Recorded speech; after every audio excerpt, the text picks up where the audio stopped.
Sa simpleng panawagan sa traffic sa EDSA ni Mayor Richard Gomez ay nabash na nga ito. Ayon kay Richard Gomez, 2 hours in EDSA, traffic and counting. From Makati, Ayala, nasa SM EDSA pa lang ako up to now. QC ang punta ko, 1 or 2 hours pa ba? Ilang bus lang ang gumagamit ng bus lane. Bakit hindi buksan during heavy traffic para mas lumuwag ang traffic? Ito nga ang naging pahayag ni Mayor Richard Gomez ng Ormoc matapos itong ma-stuck sa EDSA ng 2 oras. Nanawagan siya sa mga authorities na sana kapag heavy traffic ay pwedeng daanan ang bus lane dahil ilan lang naman daw ang dumaraan dito. Well, ang nasabi nga pong post ay deleted na. Paliwanag ni Goma, it's all about traffic management. Take a look at the Skyway. Why is it at certain times of the day or depending on the volume of traffic, they use the other side of the road for counterflow traffic? This is to alleviate the load of traffic congestion. It is the same with the bus lane. It must be utilized at certain times of the day depending on the traffic load. Aniya, it was an opinion and my reklamo at that moment. Later, Rep. Richard Gomez responds after he complained about traffic in a now-deleted Facebook post. It was an opinion and my reklamo at that moment. I don't use a Hagad or a mobile backup for me to go swiftly through traffic. More than that, I don't use the bus lane. I just find it silly that with so much traffic and the lane is not much utilized when it was needed during the time of traffic. Yan ang naging paliwanag pa ni Mr. Richard Gomez. Well, narito naman ang naging sagot ng mga netizen, anonymous commentator mula sa artikulo ng Fashion Police.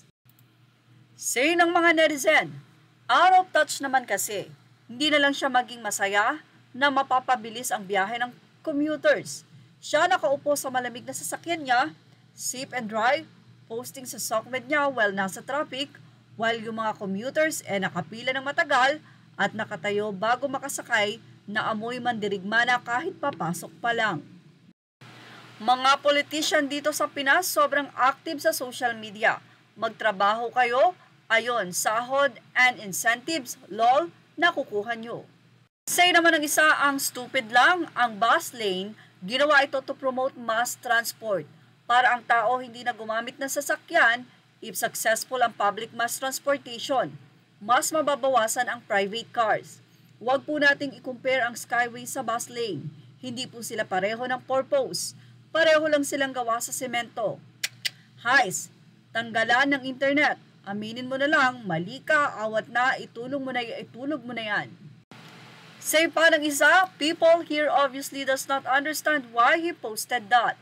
It was meant to be sent to the authorities. Hindi siya out of touch mga akla. And may proper jurisdiction siya, hindi niya saklaw ang traffic. Anyway, kung titignan nga naman, napakasimple lang naman ang naging suggestion ni Mr.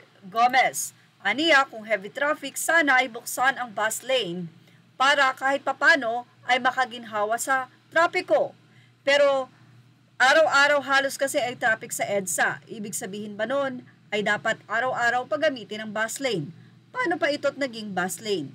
Ilang mga netizen naman ang sinabi na be thankful ng araw si Mr. Gomez dahil kung ikukumpara niya ang kanyang masarap na buhay sa mga commuters ay baka ma-appreciate niya ang heavy traffic sa EDSA. At yan ang ating Showbiz Snap update. Images are all credit to the rightful owners. Thank you for watching Showbiz Snap.